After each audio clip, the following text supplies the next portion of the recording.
If you had unplanted acres this year, what's your plan going into next year? Today we want to talk just a little bit about what some of your management steps should be so you have a successful crop in 2020. The first question I would ask is, did you get a cover crop in? If you did, it's going to offer you a few different choices that you wouldn't get without the cover crop. So you had something growing out there, you had a home for microbial life, you had something growing out there, so chances are it wasn't completely underwater all year. So those things are good. If you got a cover crop in, you can pretty much rotate to whatever you want. I think you're going to be able to expect the microbial life in the soil to be pretty good, and chances are that ground was a little bit drier than the guys that didn't get in, so maybe it's a field you're going to be able to get in on time as well.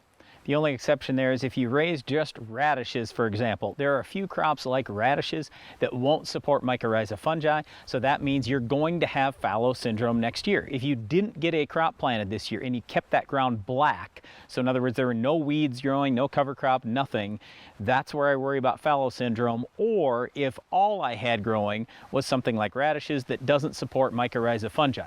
What that means is we're going to tell you, do not plant corn next year because you're going to have fallow syndrome. You're going to have purple corn. The reason why is your phosphorus is still sitting there. But without that mycorrhiza fungi, now you've got a real issue because the mycorrhiza fungi really helps bring that phosphorus into the plant. Now, a lot of people will ask me, well, can we overcome that by just putting a whole bunch more phosphorus on? The other day on our radio show, we had Neil Kinsey on, and he said the number was something like 100,000 times the mycorrhiza fungi help phosphorus availability and other nutrient availability. Well, I don't think we can put on 100,000 times worth of phosphorus. Even if we put on 4 times worth of phosphorus, it's probably not enough to overcome that. You can try throwing some biologicals on, throw everything at it if you want. But I'm still super worried about planting corn there. Instead, if it was me, I'd plant soybeans. One other consideration, Brian, would be, let's say you couldn't get in that field all year and it was just standing weeds the whole time. I don't think you're going to have the fallow syndrome if you had a good crop of weeds growing, but you are going to have an unbelievable amount of weed pressure for the next few years. So that certainly is a consideration as you make plans for 2020. Use residual herbicides and use as many as you can.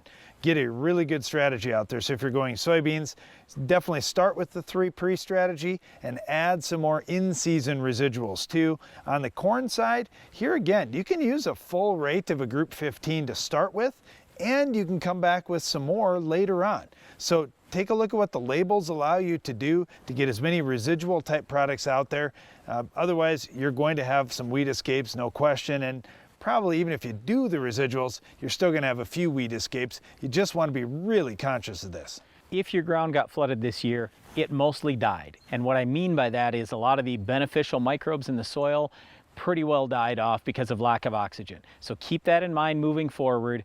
Use lots of biologicals to help re-energize that soil. Get crop growing on there as soon as you can. Work on improving your drainage. That means adding some tile most likely, potentially adding some calcium, reducing compaction going forward. Just do everything you can to get more life in that soil as quickly as possible and keep it there. Well, one thing you don't want living in that soil is our Weed of the Week. We'll show you how to stop it coming up next.